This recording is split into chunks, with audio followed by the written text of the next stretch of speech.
America obviously is a great nation founded on principles of liberty, those principles enshrined in the Declaration of Independence, the principles that we have equal rights that are given to us by God that pre-exist government, and that government was instituted in order to protect those rights, and then enshrined in our Constitution, a constitutional framework that takes into account human frailties and human selfishness and human ambition.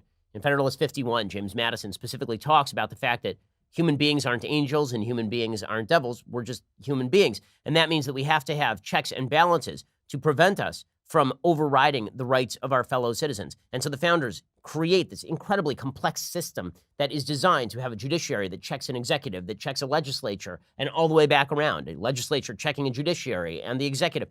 This entire system is built for gridlock. Why? Not because the founders didn't want to get anything done, but because the founders knew that a government that does too much is significantly more dangerous than a government that does a little bit too little. The founders also enshrined the notion of federalism, the idea that states' rights matter, that states are closer to their citizens and therefore best reflect the wants of their citizens as opposed to a giant federal government. Then, at the beginning of the 20th century, end of the 19th century, there's a grand shift in how Americans see their government. Then, the American government turns into a tool of the executive. Teddy Roosevelt, Woodrow Wilson, the progressives, they decide that we need to completely rethink how government is done. And the way government ought to be done is by consensus within the executive, by a great man at the top of government who embodies the will of the people, and his power should only be bounded by what the people want him to do. He can magically read their minds. These are the sort of words of Woodrow Wilson. We've been, since then, living more and more in Woodrow Wilson's world and less in the founders' world. We've been undermining our constitutional protections. We have turned the Constitution of the United States into, instead of a charter of liberty and a document designed to limit the power of government to its delegated powers, we have turned the Constitution into essentially a bill that allows government to do anything except for these few specific areas where we say you're kind of not allowed to do that. It's a complete reversal of what government was supposed to be. And that is why a convention of states is so necessary. And we have to educate our fellow citizens about this, because Americans have become so secure in our freedom that we've gotten complacent and ignorant. We just assume that those freedoms will always be around. After all, aren't they our birthright? Well, they aren't.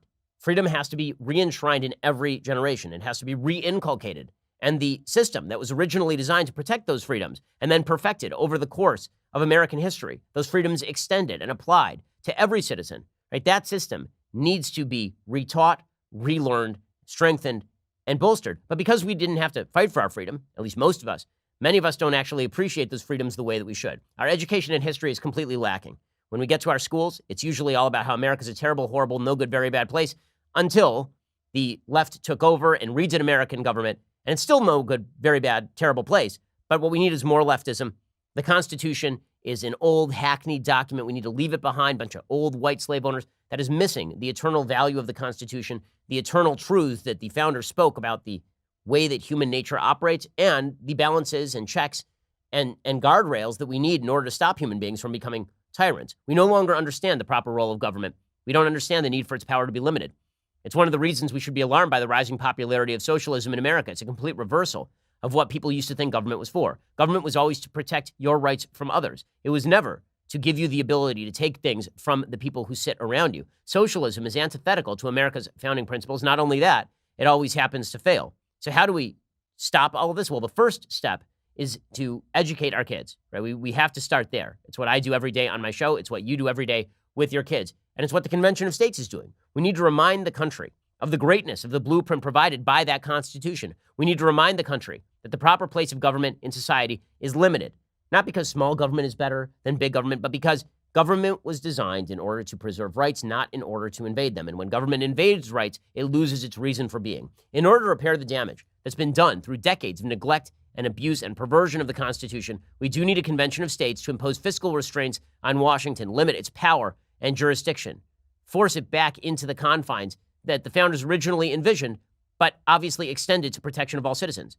It's a big vision, but Americans have always been a people of great vision. So let's get busy and let's get this done. We, the people, can reclaim and restore a republic. In fact, if we don't do it, then the republic will be lost. In every generation, we have a responsibility. That responsibility is to look back at the past, understand why the past is what it is, and then preserve that which was good while strengthening those segments that need to be shored up.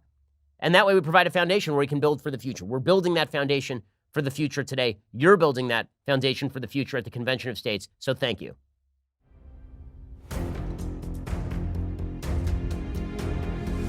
I'm here live in Philadelphia at the Tomb of the Unknown Soldier. When you hear the phrase lives, fortunes, and sacred honor, these are the folks we should think of, those who anonymously gave their lives. Well, today you have a chance to volunteer. You need to volunteer for conventionofstates.com, the movement that's going to save the country. These folks are willing to step up and give everything. We need you to give just a little bit. Go to conventionofstates.com and volunteer today.